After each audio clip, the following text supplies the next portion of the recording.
काशी व्रत को बड़े प्रेम से रखना चाहिए, पालन करना चाहिए। भाव विभोर पुराण में, इस भविष्योत्तर पुराण में इस काशी का महात्म्य युधिष्ठिर कृष्ण संवाद और नारद ब्रह्मा संवाद के रूप में वर्णित हुआ है। युधिष्ठिर ने भगवान कृष्ण से पूछा, आषाढ़ कृष्ण काशी का नाम एवं महात्म्य क्या है? इसका देवता कौन है? इस व्रत के पालन का विधान क्या है? कृपा पूर्वक हमें कहिए। तब भगवान बोले, यही प्रश्न किसी समय देव ऋषि नारद जी ने ब्रह्मा जी से भी पूछा था। ब्रह्मा जी ने उस प्रश्न के उत्तर में नारद जी को एक आश्चर्यजनक घटना सुनाई, तुम भी उसे सुनो। ब्रह्मा जी बोले, इस संसार में एकादशी के समान अन्य कोई पुण्य कर्म नहीं है। समस्त पापों का नाश करने वाली एकादशी, विष्णु व्रत एकादशी अवश्य ही करनी चाहिए। जो मानव एकादशी का व्रत नहीं करता है उसे नरक में अवश्य जाना पड़ता है।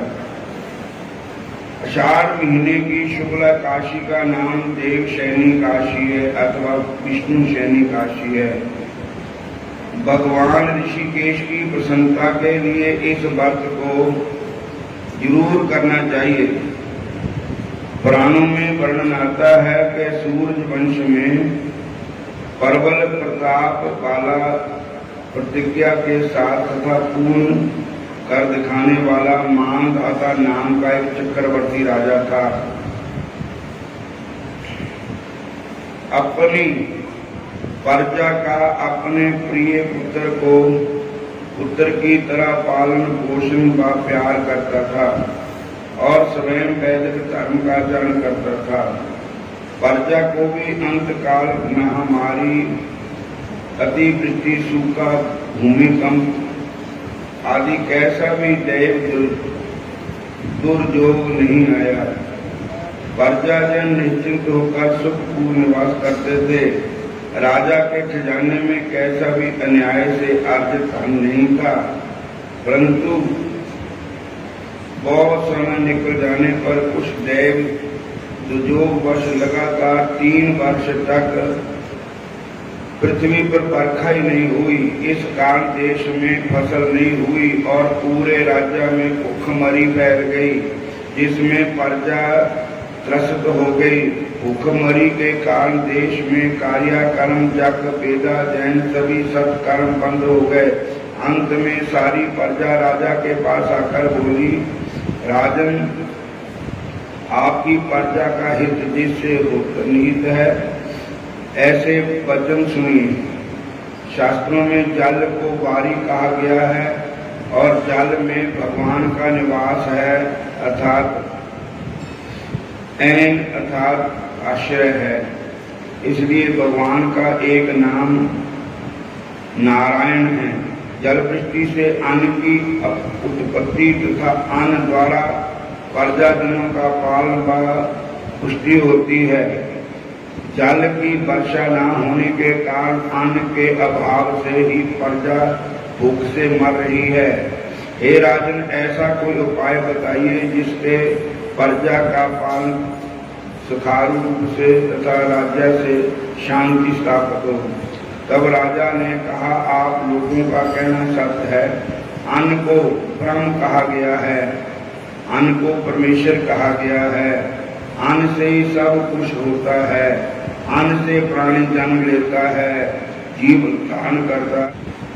शास्त्रों में लिखा है कि राजा के अधर्म चरण से ही प्रजा दुखी होती है, जबकि मैं स्वयं यह सुनिश्चित नहीं कर पा रहा हूँ कि मेरा ऐसा कौन सा पाप है, फिर भी प्रजाजनों के कल्याण हेतु मैं पूर्ण रूप से प्रयत्न करूंगा। ऐसा कहकर राजा ने अपने कुछ नगरवासी थोड़ी सी सेना लेकर ब्रह्मा जी को प्रणाम करके सघन वन में प्रवेश किया। वहां वन में बड़े बड़े महात्मा ऋषि मुनि उनके दर्शन किए, उनके आश्रमों में गए। भाग्यवश राजा को ब्रह्मा जी के पुत्र अंगराज जी का दर्शन हो गया। उसका तेज ब्रह्मा जी के समान था तथा उसके तेज से दसों दिशाएं प्रकाशित हो रही थी। उनके दर्शन करने से मात्र से परम संजीवी जितेंद्रिया राजा मानदाता ने प्रसन्नचित्त होकर अपने वाहन से उतरकर हाथ जोड़कर ऋषि के चरणों की वंदना की, उनका वंदन किया। अंगराज ऋषि के स्वस्ति वाचन करते हुए राजा को आशीर्वाद दिया। राजा के राज्य की कुशलता शुभ क्षेम राजा ने प्रत्युत्तर में कहा, भगवान मैं शास्त्र विधि अनुसार तथा धर्म शास्त्र के निज अनुसार पृथ्वी का पालन करता हूँ, पर आ रहा हूँ, फिर भी मेरे राज्य में 3 वर्षों से वर्षा नहीं हो रही। मुझे इसके कारण का पता नहीं चल रहा, इसके बारे में जानने की इच्छा है। मैं आपके पास आया हूँ, आप कृपा करके इसका कारण बतलाइए तथा वह भी बताइए कि प्रजाजनों को कैसे सुख शांति मिले तथा उसका कुशल क्षेम हो। ऋषि अंगराज जी ने कहा, हे राजन, सभी युगों में सतयुग श्रेष्ठ है। इस युग में धर्म चतुष्पाद युगपूर्ण है। इस युग में ब्राह्मणों के सिवाय अन्य कोई भी तपस्या नहीं करता। हे राजन, इस युग का जय निजम होने पर भी तुम्हारे राज्य में कोई शूद्र तपस्या कर रहा है। उसके द्वारा इस अनधिकार कर्म करने के कारण ही तुम्हारे देश में वर्षा नहीं हो रही है। आप इसका इस अपराध कर्म के लिए वध कर दीजिए, तभी पाप की शांति होगी। ये सुनकर राजा ने कहा, हे मुनिवर, तपस्या करने वाले निरपराधी व्यक्ति का वध करना मेरी समर्थ नहीं है। अतः आप मेरे लिए वध करना मेरे लिए और कोई आज्ञा बताओ। तब ऋषि ने कहा, हे राजन, यदि ऐसी बात है तो सुनो। आप हाड़ महीने की शुक्ल पक्ष की देवशैनी काशी का व्रत करो। इस व्रत के प्रभाव से आपके राज्य में बरखा होगी। ये काशी व्रत इस प्रकार से शुभ फल देने वाला है, सब सिद्धियों को देने वाला है तथा अन्य सब मंगलों का नाश करने वाला है। हे राजन, अब अपने प्रजा एवं परिवार के साथ इस काशी का पालन करना चाहिए। मुनिवर की बात सुनकर राजा मानदाता को विश्वास एवं आत्म बल मिल गया। अपने राज्य में जाकर आपने आषाढ़ महीने की शुक्ल काशी के दिन राज्य की समस्त प्रजा एवं परिवार के साथ, जिसमें ब्राह्मण क्षत्रिय वैश्य शूद्र एवं अन्य जाति सब ने मिलकर इस पावन पुण्य काशी व्रत का पालन किया। व्रत के प्रभाव से मूल राज्य में खूब वर्षा हुई, जिससे सारी पृथ्वी सिंचित हो गई। उस कारण ही दिनों में अन्न फल आदि के भंडार भर गए। सारी प्रजा बड़ी प्रसन्न हुई। ये काशी व्रत बहुत ही श्रेष्ठ है, सभी को सब प्रकार से सुख देने वाला है।